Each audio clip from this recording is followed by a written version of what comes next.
Panty නිෂ්පාදනයේ අවසාන video එක තමයි මේ. කලින් වීඩියෝ එකේදී බ්ලොග් එක තියලා රෙද්ද මත තියලා කපා ගන්න ආකාරය කියලා දුන්නා. මේ පෙනෙන ආකාරයට මේ කොටස් තියාගන්න.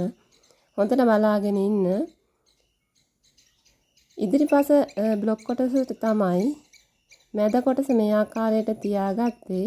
ඉන්පසුව අඟල් කාලක මැහුම් වාසි තියාගෙන මේ පේන ආකාරයට මහගෙන යන්න. දැන් මම මහලා ඉවරයි මේ කොටස. ඉන්පසු මේ විදිහට තමයි අපිට පේන තියෙන්නේ. පිටිපස පළුවත් අරගෙන මේ පේන ආකාරයට තියාගන්න.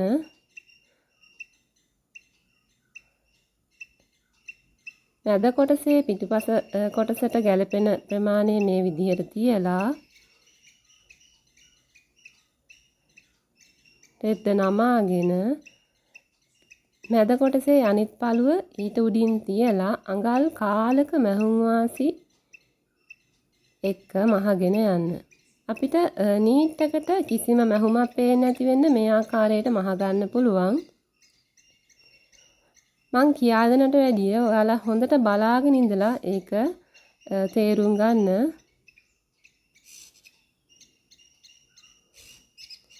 දැන් ඒ කොටසත් මහගෙන ඉවරයි.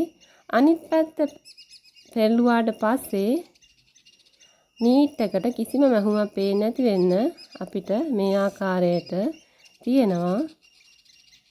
ඉන්පසු අපි අංශ මහ ගන්න හදන්නේ ඕලොක් මැෂිමක් නැති අයට මේ පේන ආකාරයට හොඳ පිට පැත්තෙන් අඟල් කාලක මැහුම් වාසි තියලා මහලා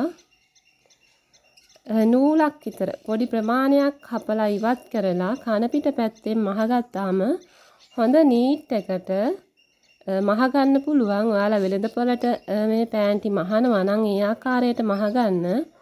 එතකොට අපිට හොඳ නිමාවකින් යුක්ත පැන්ටි නිෂ්පාදනය කර ගැනීමේ හැකියාවක් තියෙනවා.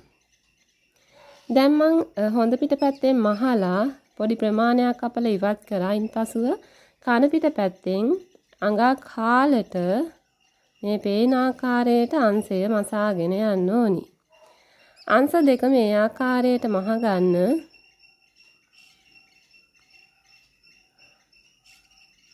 මම මේ කන පිට පැත්තෙන් අඟල් කාලක මැහුම් වාසි තියලා මහ ගත්තා.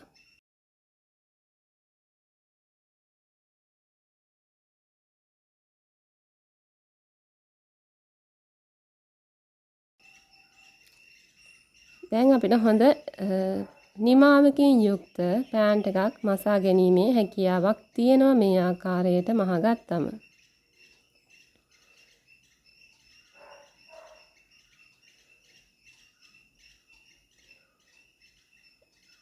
ඔයාලත් මේ බ්ලොග් සෙට් එකින් එක ඇඳගෙන රෙදි මත තියලා කපාගෙන පැන්ටි නිෂ්පාදනය කිරීමට පුළුවන්. හොඳ ලාභයක් ලබා ගන්න පුළුවන්. හැමදාමත් වෙළඳපොලේ හොඳ ඉල්ලීමක් පවතින නිෂ්පාදනයක් තමයි මේ පැන්ටි නිෂ්පාදනය කියලා කියන්නේ. දැන් මං අංශ දෙකම මහගෙන ඉවරයි. දැන් අපි බලමු ඉන සඳහා ඉලාස්ටික් යොදන්නේ කොහොමද කියලා. අපි හිතමු ඉන අඟල් 38ක් තියෙනවා. ඒ අඟල් 38න් අපි අඟල් 10ක් විතර අඟල් භාගික ඉලාස්ටික් එකක් තමයි මම ඉනට පාවිච්චි කරන්නේ. මේ සඳහා මම සම්පූර්ණ ඉන ප්‍රමාණය 38 නම් 38න් අඟල් 10ක් අඩු කරලා අඟල් 28ට තමයි ඉලාස්ටික් එක අරගෙන තියෙන්නේ. ඉන්පස්ස ඉලාස්ටික් එක හොඳට ටැග් කරගන්න මේ පේන ආකාරයට.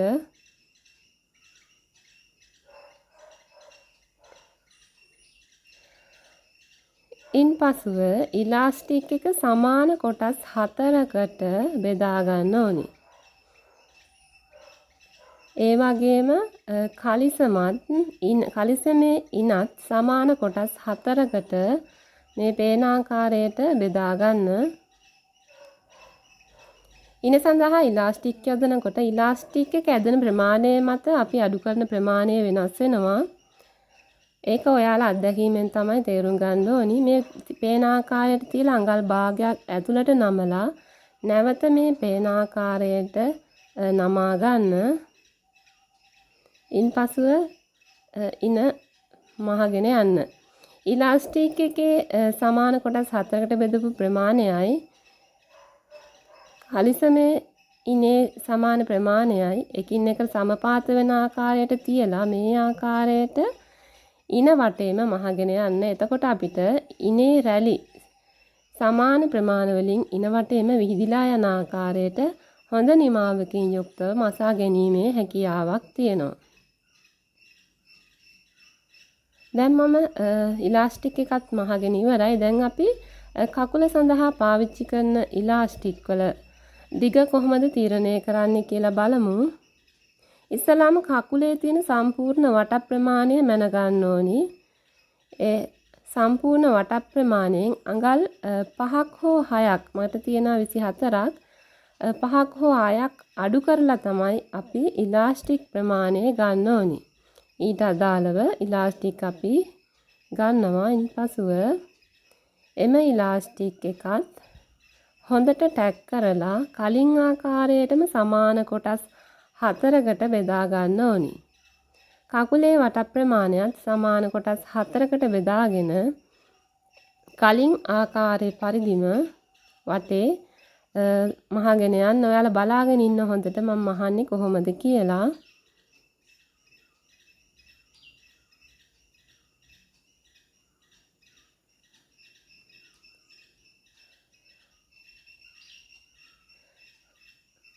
දැන් මං ඉලාස්ටික් එක හොඳට ටැග් කරගෙන ඉවරයි.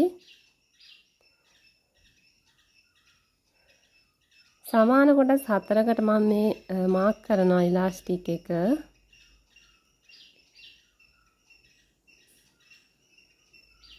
ඒ වගේම කකුලත් සමාන කොටස් 4කට මාක් කර ගන්නවා.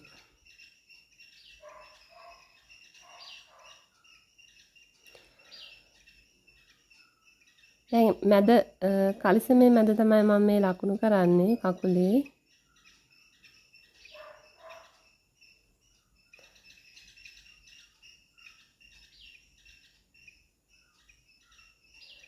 දැන් හොඳට බලාගෙන ඉන්න මම මේ ඉලාස්ටික් එක කොහොමද කකුලට අල්ලන්නේ කියලා. කන පිට පැත්තෙන් තමයි මුලින්ම ඉලාස්ටික් එක මේ ආකාරයට වටේම සමපාත වන ආකාරයට මහගෙන යන්නේ. මුලින්ම අපි කන පිට පැත්තෙන් තමයි ඉලාස්ටික් එක අල්ලගෙන යන්නේ. ඒ කියන්නේ සමාන කොටස් මේ විදිහට සමපාත වන ආකාරයට තියලා වටේම මහගෙන යන්න.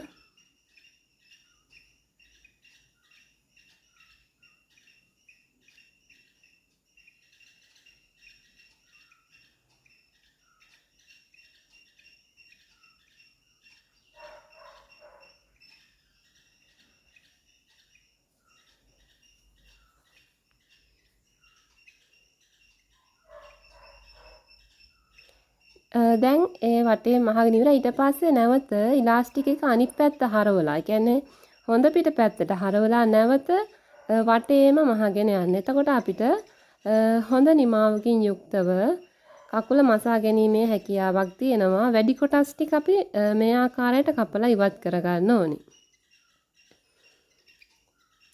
අපිට වැඩි කොටස් කපලා ඉවත් කරන්න පුළුවන් මේක හරවලා මහන්න කලිනුත්. වටේම දැන් මේ ආකාරයට කකුල් දෙකේම මම මසාගෙන යනවා. ඉන්පසු හොඳ නිමාවකින් යුක්තව අපිට පෑන්ටියක් නිෂ්පාදනය කර ගැනීමේ හැකියාවක් තියෙනවා. ඔයාලත් කරලා බලන්න.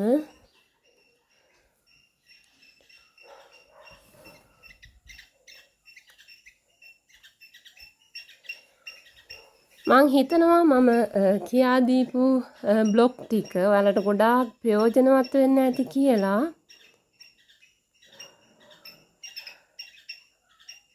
ව්‍යාපාරයක් ආරම්භ කිරීමේ කැමැත්තෙන් ඉන්න ඔයාලට මේක ගොඩක් වටිනවා කියලා මං අදහස් කරනවා.